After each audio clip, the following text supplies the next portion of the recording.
যেহেতু আজকে শুক্রবার তাই ভাবলাম যে একটু সেজে গুজে শাড়ি পরে বের হই, কারণ অনেক দিন শাড়ি পরে বের হওয়া হয় না। আর ভাবলাম যে একটু ঢাকা বিশ্ববিদ্যালয় এরিয়ার দিকে যাই, কারণ এই শাড়ি পরে অনেক দিন ওই দিকেও আমার যাওয়া হয়নি। তো প্রথমেই গিয়েছিলাম রমনা কালী মন্দিরের দিকে, অ্যান্ড মন্দিরে বেশ কিছুক্ষণ ছিলাম, ওখানে ভালোই বাতাস ছিল।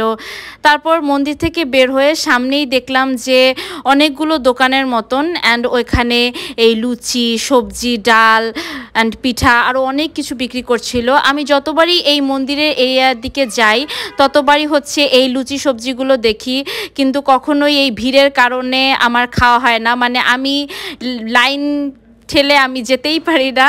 তো লাস্ট টাইম আমি যখন সরস্বতী পূজায় জগন্নাথ হলের দিকে গিয়েছিলাম তখনও এই লুচি সবজি আমি খেতে পারিনি, তো এইটা নিয়ে আমার অনেক আফসোস ছিল।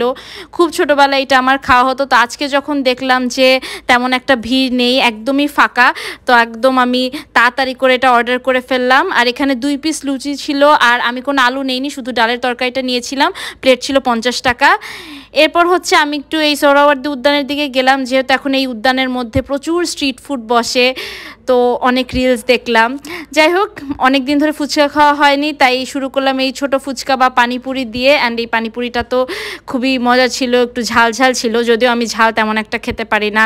তারপর দেখলাম যে অনেক ভাজা পোড়া হচ্ছে, কিন্তু এই বেগুনি বা মাশরুমের বড়া এগুলো আমার তেমন একটা খেতে ইচ্ছে করে না। তো আমি দেখলাম অনেকগুলো পিৎজার কার্ট, অ্যান্ড এখান থেকে আমি একদম ছোট, যেটা 7 ইঞ্চ পিৎজা, এটা ছিল 220 টাকা। তো এটা অর্ডার করলাম, অ্যান্ড ট্রাস্ট মি, পিৎজাটা কিন্তু আসলে অনেক মজা ছিল আর অনেক চিজ ছিল। মানে এত কম টাকায় যে এই পিৎজাটা এত ভালো হবে এটা আমার এক্সপেকটেশনের বাইরে ছিল।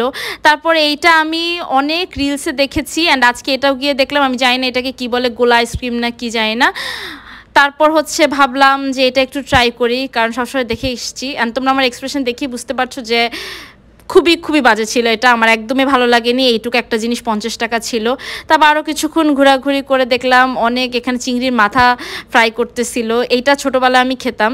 এরপরে ভাবলাম যে লাস্টে এবার একটু বড় ফুচকা খাই, তো আরেক প্লেট ফুচকা নিয়ে, এই ফুচকার প্লেটটা ছিল 60 টাকা। দিন দিন শুধু সব কিছুর দামই বেড়ে যাচ্ছে। তো এরপর আর বেশি কিছু খাওয়া হয়নি, সন্ধ্যা হয়ে গিয়েছিল। তো আমিও আজকে শুক্রবার, রাস্তাটাও ফাঁকা ছিল, এরপর আমি চলে আসলাম। That's all.